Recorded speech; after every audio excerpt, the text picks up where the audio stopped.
আসসালামু আলাইকুম। Welcome to Abid computer academy. Microsoft এক্সেলের ধারাবাহিক ক্লাসের আজকে নবম ক্লাসে আমরা দেখব ম্যাথ রেফারেন্সের কাজ। ম্যাথ রেফারেন্স কিভাবে কাজ করে। ধরুন আমার এখানে এমপ্লয়ার আইডি দেওয়া আছে, বা আপনারা ভোটার আইডি কার্ড নাম্বার যে কোনো সিরিয়াল নাম্বার দিয়ে রাখতে পারেন। তারপরে যদি মনে করেন যে কারণ সিরিয়াল তো আপনার চাইলে এখানে 1000 2000 বা 1500 এরকম হতে পারে।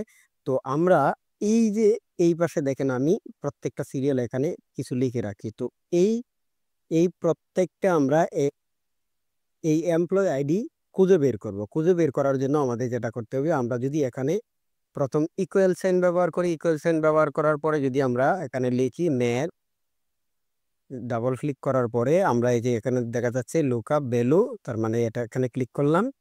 ক্লিক করার পরে আমরা কমা টাইপ করব। কমা টাইপ করার পরে আমরা যেটা করব হচ্ছে এই যে লুকআপ এডিট ম্যাথস টাইপ, তার মানে হচ্ছে আমাদের এই কলমটাকে পুরোটাকে সিলেক্ট করার জন্য বলতেছে। আমি যদি এই পুরোটা সিলেক্ট করি, সিলেক্ট করার পরে তারপরে হচ্ছে কমা টাইপ করব। কমা টাইপ করার পরে এখন যেহেতু এখানে দেখেন আসছে এক্সেপ্ট ম্যাক্স, লেস ম্যাথ এবং গ্রেটার দেন। আমরা যেহেতু কাজ করব এক্সেপ্ট ম্যাথস, আমরা যেহেতু প্রথমটা কাজ করব এই জন্য আমরা প্রথম জিরোতে ক্লিক করব। হ্যাঁ, আমরা প্রথমে প্রথমে জিরোতে ক্লিক করব। ক্লিক করার পরে আমরা ব্র্যাকেট দেব। ব্র্যাকেট দিলাম। ব্র্যাকেট দেওয়ার পরে যদি আমরা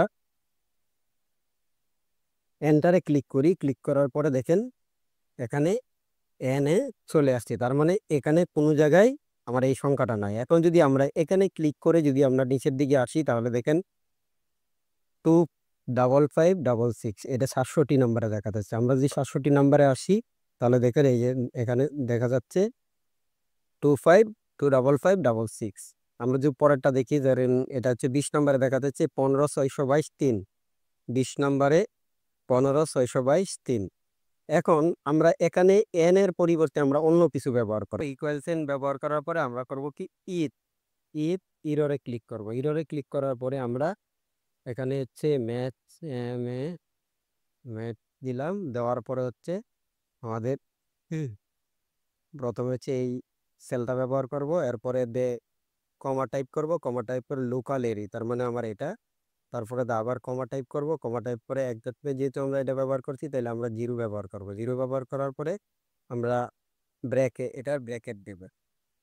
ব্র্যাকেট দিলাম। ব্র্যাকেট দেওয়ার পরে আমরা আবার কমা টাইপ করব। কমা টাইপ করার পরে আমরা ইনভাইটেড চিহ্ন ব্যবহার করব। এরপরে আমরা লিখবো এখানে not found, FOUND, not found ব্যবহার করার পরে আমরা আবার ইনভাইটেড চিহ্ন ব্যবহার করব।